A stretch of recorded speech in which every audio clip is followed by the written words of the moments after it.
New decade, new rules. Here's your relook at the NECA Toys. This is the Scream 4 Ghostface figure.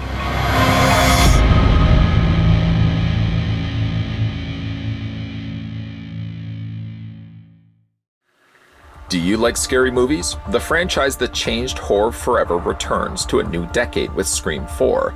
Now you can bring home the legendary masked murderer with the Scream 4 Ghostface action figure. Standing approximately 6 inches tall, this highly detailed action figure features over 14 points of articulation.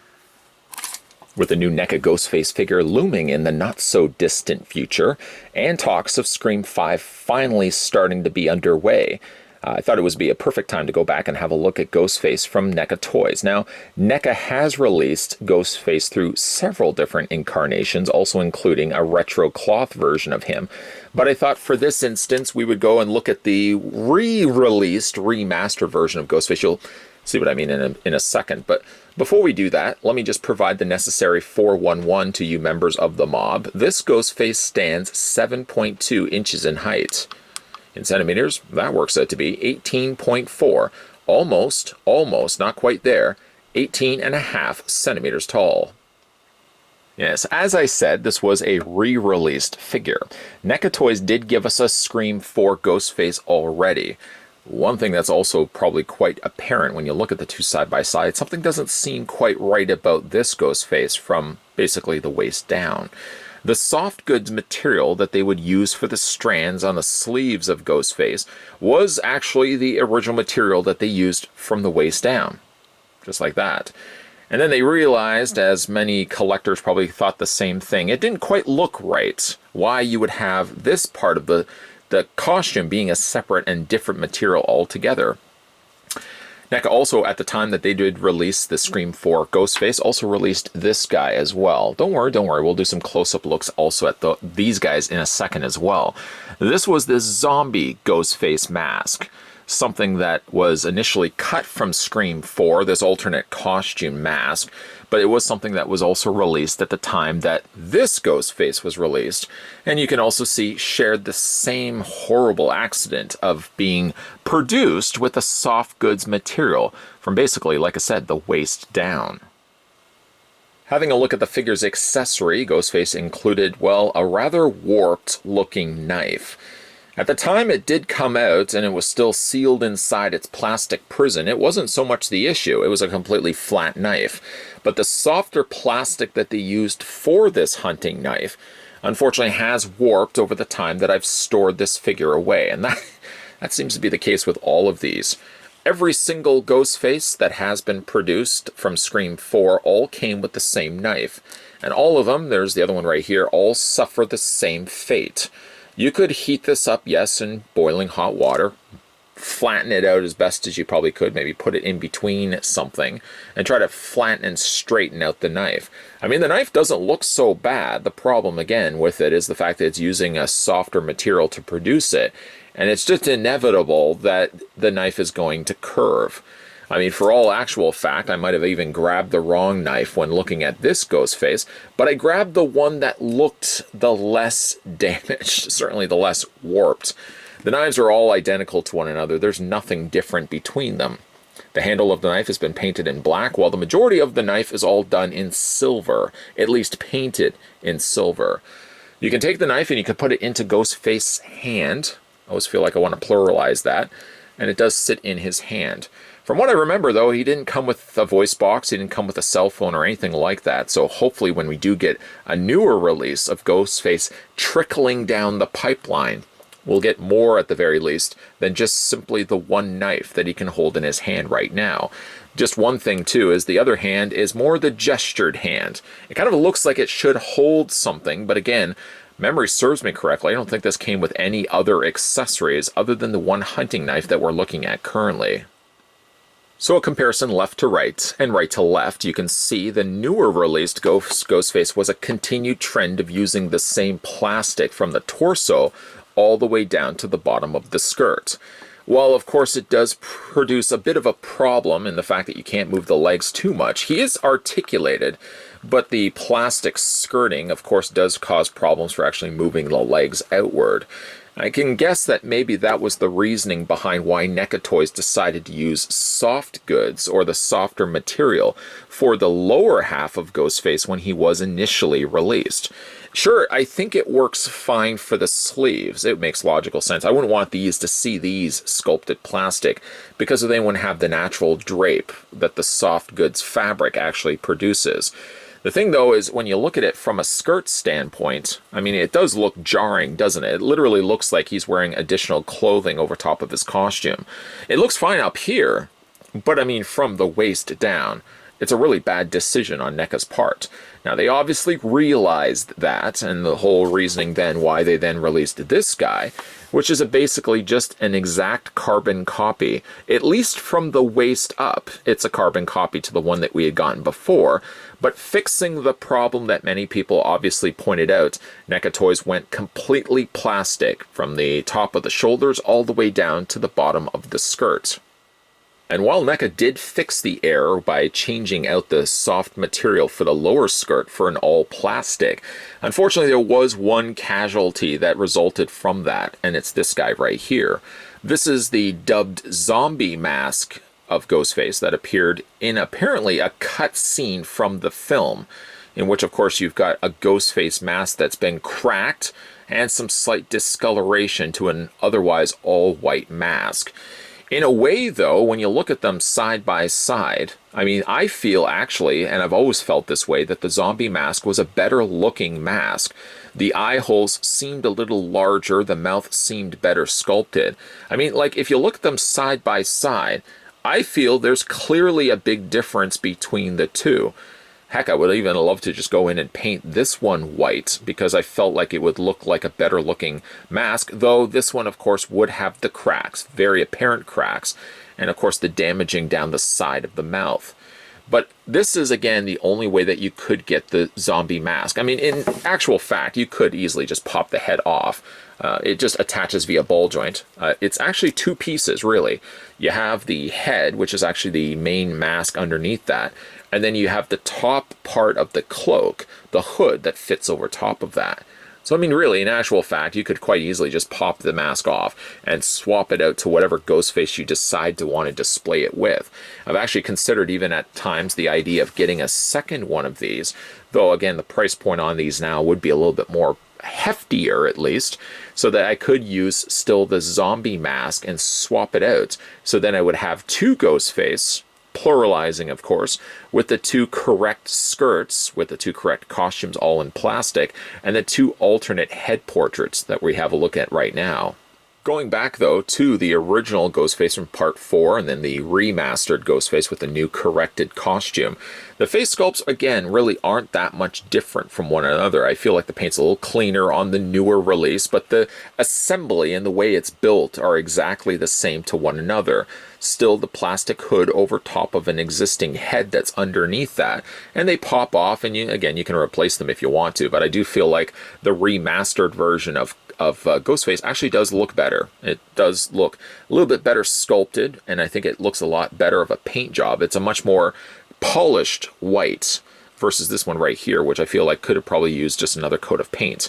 But as I said, like, the bodies themselves are identical to one another except for like the lower half. Obviously, unfortunately, if I just move this one out of the way for the time being, this one does suffer one obvious problem.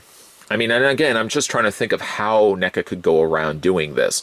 I mean, really, for all actual facts, the retro cloth Ghostface, which I really would like to do a re-review of at some point down the road, does have really the best elements for Ghostface. I mean, really, I feel like you would have to go full soft good material, like the fabric on the hood, so that it would obviously match with if you went all fabric for his costume. I mean, you couldn't... Obviously, they saw the problem with doing this lower half in fabric and keeping this top part in plastic. If this went all fabric, then you might have the more jarring look of having the hood be a separate material altogether than, of course, the fabric that they would have used for the rest of the body. But unfortunately, one trade-off, though, is rotating the figure back and forth. I mean, there is no real correct way of doing it without it looking like he's been sawed in half by a magician. Yeah, it does look a little jarring, I have to admit. I mean, it doesn't look the cleanest when you do want to rotate his torso back and forth. I almost even would have just said gotten rid of completely the waist articulation because of really how pointless it serves on this particular figure. I mean, it does break up the sculpt. That's one big problem. And then obviously the bigger problem being that it does look like his waist has been disjointed and it literally have just cut him off and rotated his body and plunked it back down in place. The head sculpt, again, we can quickly go back and look at that, even though we've kind of addressed it, I feel at a fair bit. You can see on the back of it there how it does rotate. You have full articulation on the head sculpt here, which is a nice touch. And you've got that little lip, the little top part of the hood there that drapes down. I would have loved if this would actually be something that could stick out just a little bit more, as opposed to sitting quite flushed against the back of the, like I said, of the hood there. The face sculpt is good. I have no real issues with the face. Maybe if the hood had just been just a little lower or a little sticking out just a little bit out more so that the mask wasn't leveled completely with the hood. This is, again, all things that likelihood NECA have been tweaking and changing with the newer release of Ghostface, of course, that we will be getting in a future video or future release that, of course, this guy will be doing a review of. He is primarily all black, again, except for the fact that his mask is white. And then also, if you look at his legs are more of a, they're still black, but it's not quite the same black as the rest of his outfit. It's got a slight bluish tint to it that, at least when you look at it, it stands out against the look of course, this skirting, which is, again, a softer plastic. If you lift it back, there is a fully sculpted leg underneath all of that. I mean, up to the point of the knee, as far as I can see, NECA actually painted everything from the legs all the way down to the feet. So it's fully realized, even though you can't technically see it if you move away the skirts. In fact, skirting, moving that out of the way is about the only way that you can actually see all the additional paint that they put into it. He does have the hiker's boots, as you can see there, as well, with the laces done. The little holes on the sides of the laces, which I can't remember at the time right now of what they're actually called. Somebody will tell me, I'm sure, down below. But those are done and painted in silver with some nice brushing of brown added to it, so it looks like he's been running in the mud. This one also does have peg holes on the undersides of its feet. So again, if you want to display this figure in a different pose, I mean, really, you can't quite pull off too much of a pose on this guy or the ones before. I mean, really, if we just put this figure down just for one split second, and again, bring in the Ghostface that we had a look at before. To this one's credit, it did have additional posability. I mean, you can move the legs in and out, and you could split the legs slightly. But again, it looked very ridiculous comparing the plastic to the material on the lower half. By comparing it to that, this Ghostface does have some more limitations with what you can actually move on the legs. But let's go ahead and look at the posability on him nonetheless. The head rotates all the way around. It hinges up and down. I mean, one unavoidable problem with this particular piece as well is that the head is a separate piece from the rest of his costume. So any little bit of moving out and up and down, you'll see obviously a big cut where what would have been the hood as attached to the rest of his costume now looks like a separate piece altogether. And it's just simply that in order to get one, you have to sacrifice the other. In order to get decent articulation on a figure's head sculpt, it means, unfortunately, that you have to give up things like continuous sculpting from the hood all the way down to the rest of the costume. We already looked at his waist. We can look at that again. Swivel back and forth, not too much going on there. The arms hinge out, and they can only really hinge at about a 45-degree angle.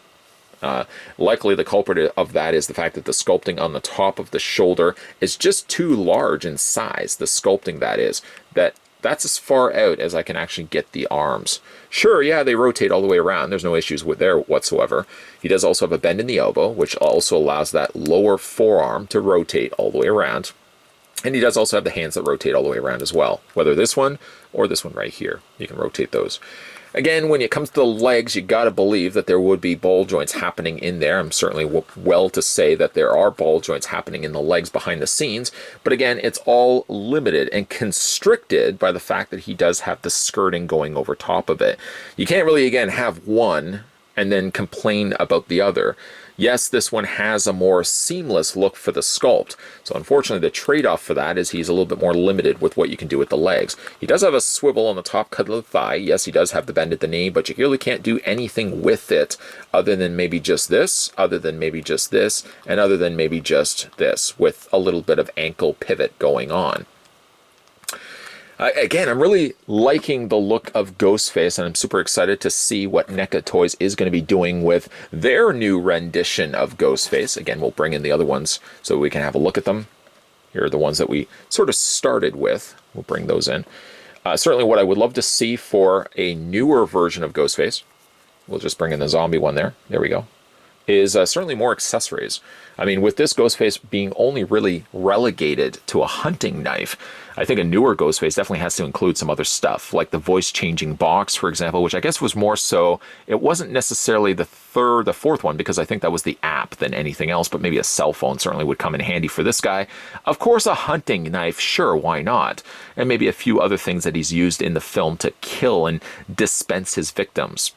Whether you did manage to get the original ones on either side right here, or like myself, unhappy with the outcome of these two, upgraded your collection and got the one in the middle. Any way you slice it, I mean, these earlier Ghostface figures were decent releases from NECA Toys. Again, they also released a retro cloth version of Ghostface, which I know is somewhere in my collection. Got to see if I can find him, and I'll do a re-review of him. Again, if they can continue to put out new Ghostface figures, a fan of the series like this guy right here, I'll be more inclined to pick up more of them as they're coming out. I've always been a big fan of the Scream franchise, though I did feel Scream 3 left something to be desired. I felt, for me, especially the incorporating of the brother, like what was the deal with that? Bringing in some unnecessary backstory to Sydney's life, I felt was so unnecessary, and resulted in, for what I felt was a lackluster sequel to an otherwise decent franchise up to this point. Scream 4 luckily redeemed itself, introducing some interesting elements, and I thought it was a good direction that they went with Sydney. In the way that Scream 4 rectified the problems that Scream 3 certainly created, I felt NECA Toys did the exact same thing with their releases of the Scream 4 Ghostface, starting with what I felt was bad decisions on their part by going soft goods or the soft material for the lower half of his body, sort of resulting again in a figure that didn't look seamless from the shoulders to the bottom of his feet. The jarring look of the material definitely probably sat badly in a lot of collectors' mindset, because NECA Toys would go back to the proverbial drawing board and re-release the figure pretty much the exact same as the one that we had gotten before, getting completely rid of the soft goods lower half, and in exchange of that, replaced it with an all-plastic body. Of course, this does mean that this Ghostface, unlike the other one, has a little bit more limitations in his legs. You can't move him as much as the ones before that. But I would trade that off in a heartbeat if it means that the figure's sculpt looks a little bit more, as I said, seamless. I don't know, again, why they decided to go the route. I guess I do know the reasoning why they went that route. It's, again, so that there wasn't going to be limitations in the articulation of the figure. But again, NECA realized later on that it didn't work for the design of Ghostface. Went back, redesigned it, and re-released it to what I feel is a better-looking Ghostface. As I said, NECA has also dabbled a Ghostface in the retro cloth design as well, which I've had a look at in a previous review. If I can find that figure again, I definitely will be bringing that out of the tickle trunk, and I'll be re-reviewing it here on this channel, leading up to the inevitable release of the new NECA Toys Ghostface, which I hope has a lot more accessories at its disposal and doesn't have a really bendy looking fruit roll-up knife that unfortunately this one has in its hand currently. Did you manage to pick up this figure initially when it first came out? And which Ghostface did you actually end up picking up? The one with the lower half being its fabric? Or did you just say, not liking that one so much, and waited it out until NECA Toys rectified it and gave us an all-plastic costume for their later released Ghostface? Let me know down below in the comments section what you guys think of this figure if you haven't even had the chance to pick it up. And also, if you guys are new to this channel, make sure you hit that subscribe button down below. Make sure you hit that bell notification. And make sure you stay tuned, because there's going to be a whole lot of videos coming your way. As always, guys, thanks for watching. And I'll see you guys next time.